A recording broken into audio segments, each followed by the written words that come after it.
रास्ते में वज़न की वजह से मैंने गधे गाड़ी को गड्ढे में गिरते हुए देखा तो मैंने इसकी वीडियो बना ली।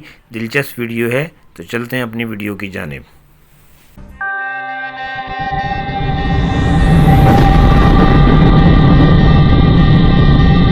रास्ते में गुजरते हुए मैंने इस गधे गाड़ी को गड्ढे में गिरे हुए देखा तो मैंने अपने कैमरे से इसकी रिकॉर्डिंग कर ली।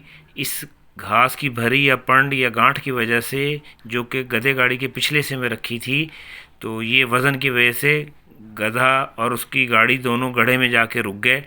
अब इसको अलहदा करके घास को और उसको बाहर निकालने की कोशिश कर रहे हैं। 3 आदमी इसमें कोशिश कर रहे हैं। गधा भी ज़ोर लगा रहा है पर मगर वो गड्ढे से बाहर नहीं निकल पा रहा है। कुछ देर तो मैंने इंतज़ार किया, फिर मैंने रिकॉर्डिंग बंद करके इन लोगों की मदद करवाने की कोशिश की कि मासूम जानवर ज़ोर लगा रहा है और उससे नहीं निकल पा रहा। ये घास थी वो जिसकी वजह से गधा गड्ढे में गिर गया था। तो अब वो आदमी देखें ज़ोर लगाने का कह रहा है कि तुम ज़ोर से आगे खींचो, मगर फिर भी वो गधे गाड़ी बाहर नहीं निकल पा रही है। और बहरहाल फिर जब हमने मिलकर कोशिश की तो हम सब कामयाब हो गए और गधे गाड़ी को हमने गड्ढे से बाहर निकाल लिया और गधा भी जो है उस पुरस्कून हो गया। ये देखें अभी सड़क पर खड़ा है और यहाँ से अपने मंजिल की जानिब जहाँ इसने जाना है ये जा रहा है। आपको मेरी वीडियो कैसी लगी